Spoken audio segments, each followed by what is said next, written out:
धर्मेंद्र जी, मैं आपका बहुत आभारी हूं कि आपने मेरी पहचान करा दी। ये बात सही है, मैं अति पिछड़े समाज से आता हूं।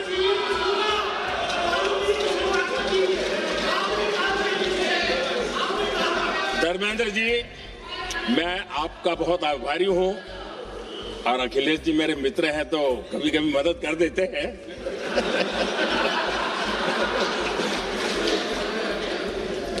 वहां पर बेचारे के मुंह पे ताला लगा हुआ है, बहुत बंगाल में कोई बोलने नहीं देता उसको।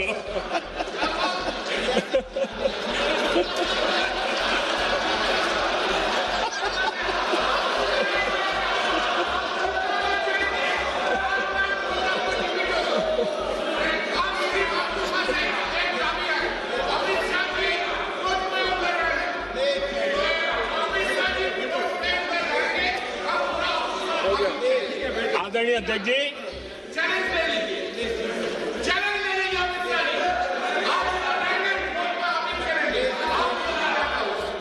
आदरणीय अध्यक्ष जी, देखिए, इसका अगर विरोध करेंगे तो स्वाभाविक है कि राजनीतिक लाभ मुझे होगा, लेकिन साथ चलेंगे तो किसी को भी नहीं होगा, ये लिख के रखो।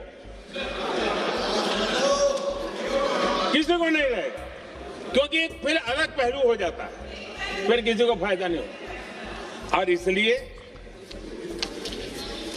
हमें क्रेडिट नहीं चाहिए। जैसे ये पारित हो जाए, मैं कल एडवर्टाइजमेंट दे करके सबका धन्यवाद करने के लिए तैयार हूं, सबकी फोटो छपवाने के लिए तैयार हूं। क्रेडिट आप ले लो, चलो। क्रेडिट की चिंता है क्या है जी, ले लो ना क्रेडिट। आपको जिसकी फोटो छपवानी है सरकारी खर्चे से हम करवा देंगे।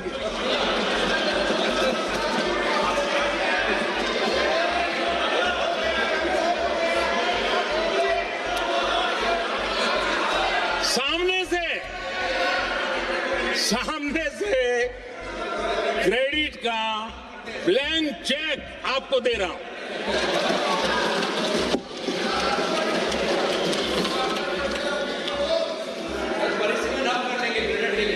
आदरणीय अध्यक्ष जी,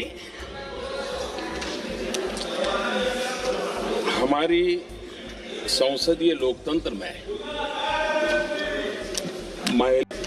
महिलाओं की भागीदारी ये सिर्फ आंकड़ों का खेल या एक लोकतांत्रिक व्यवस्था में सुधार इतना सीमित नहीं है। लोकतंत्र की जननी के रूप में, मदर ऑफ डेमोक्रेसी के रूप में ये निर्णय भारत का कमिटमेंट है, ये सांस्कृतिक कमिटमेंट है।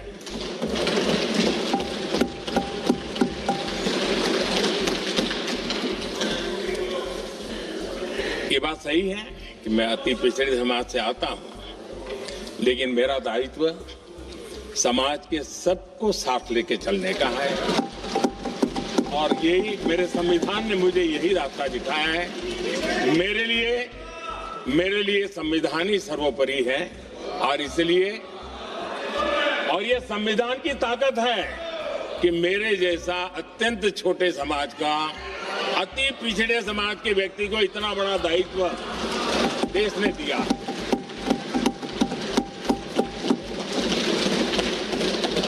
और इसलिए मैं तो देशवासियों का ऋणी हूं और मैं तो संविधान निर्माताओं का ऋणी हूं कि जिसके कारण आज मैं यहां हूं। लेकिन आदरणीय अध्यक्ष जी, पिछड़ी जाति का स्वीकार कर रहे हैं, लेकिन हम पिछड़ी जातियों के साथ अन्याय न करें, इतना निवेदन है। आदरणीय अध्यक्ष जी, आज जीवन के हर क्षेत्र में हम देखें कि नारी शक्ति देश के गौरव को बढ़ाने वाले परचम लहराने में कहीं पीछे नहीं है जी। हम गर्व कर सकें इस प्रकार से जीवन के अलग अलग क्षेत्रों में आज हमारी माताएं बहनें बहुत बड़ा योगदान, हमारी बेटियां तो कमाल कर रही है जीवन के हर क्षेत्र में।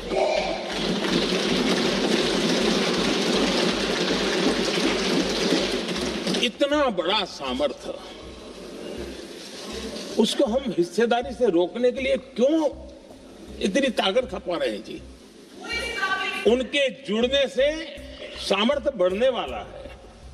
और इसलिए मैं आज अपील करने आया हूं आपके पास कि इसको राजनीति के तराजू से मत तोलिए। ये राष्ट्रहित का निर्णय है।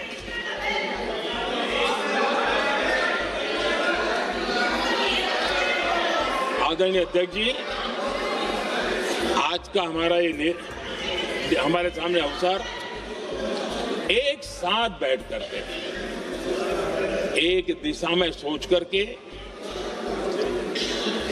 विकसित भारत बनाने में हमारी नारी शक्ति की भागीदारी को एक खुले मन से निर्णय करने का अवसर है, स्वीकार करने का अवसर है।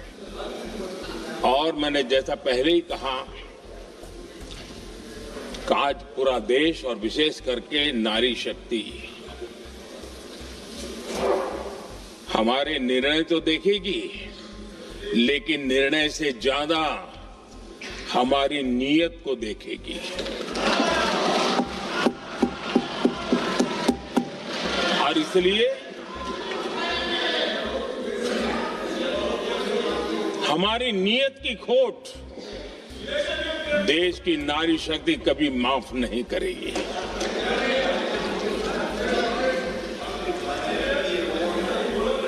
आदरणीय अध्यक्ष जी, 2023 में इस नए सदन में हमने सर्वसम्मति से एक प्रकार से इस अधिनियम को स्वीकार किया था। पूरे देश में खुशी का वातावरण बना, उस पर कोई राजनीतिक रंग नहीं लगे और इसलिए वो कभी राजनीतिक इश्यू भी नहीं बना। तो एक अच्छी स्थिति है। अब सवाल ये है कि हमें कितने समय तक इसको रोकना है। अब यहां जो लोग जनसंख्या वगैरह के विषय उठाते हैं, क्या आपको मालूम नहीं है? मैं चाहूंगा कि अमित भाई अपने भाषण में इन सारी चीजों का उल्लेख करेंगे, जब कि हमने जनगणना के संबंध में कब कब क्या क्या किया था, बाद में कोविड आया, उसके कारण क्या मुसीबत आई, कैसे रुकावटें आई, ये सारी बातें हम सबके सामने हैं, इसमें कोई विषय नहीं है। लेकिन पिछले दिनों जब हम 23 में चर्चा कर रहे थे, तब भी व्यापक रूप से बात ये थी कि इसको जल्दी करो। हर कोई कह रहा था जल्दी करो। अब 24 में संभव नहीं था क्योंकि इतने कम समय में करना मुश्किल था। अब 29 में हमारे पास